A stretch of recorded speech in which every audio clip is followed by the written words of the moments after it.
Voici une petite histoire tirée de la Brihadaranyaka Upanishad qui fait réfléchir. Yajnavalkya, dit le roi Janaka, qu'est-ce qui sert de lumière à l'homme? Le soleil lui sert de lumière au grand prince, car à la lumière du soleil, il s'assoit et il circule. Il fait son travail et il rentre chez lui.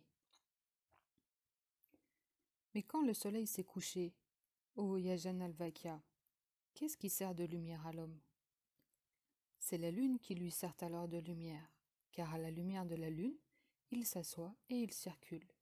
Il fait son travail et il rentre chez lui. Mais quand le soleil s'est couché, ô Yajanalvakya, et quand la lune s'est couchée, qu'est-ce qui sert de lumière à l'homme? C'est le feu alors qui lui sert de lumière, car à la lumière du feu, il s'assoit et il circule. Il fait son travail et il rentre chez lui. Mais quand le soleil s'est couché, ô Yajanalvakya, que la lune s'est couchée et que le feu est éteint, qu'est-ce qui sert de lumière à l'homme? C'est la parole alors qui lui sert de lumière, car à la lumière de la parole, il s'assoit et il circule. Il fait son travail et il rentre chez lui. C'est pourquoi, ô grand prince, quand quelqu'un ne peut distinguer ses mains l'une de l'autre et qu'une voix s'élève de quelque part, il va vers elle.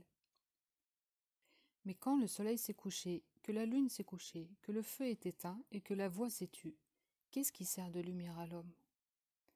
Alors c'est le soi, ou c'est lui-même, Atman, qui lui sert de lumière, car dans la lumière du soi, de l'âme, il s'assoit et il circule, il fait son travail et il rentre chez lui. Qu'est-ce que le soi? C'est parmi les organes vitaux celui qui est fait de connaissance, l'esprit qui brille à l'intérieur du cœur.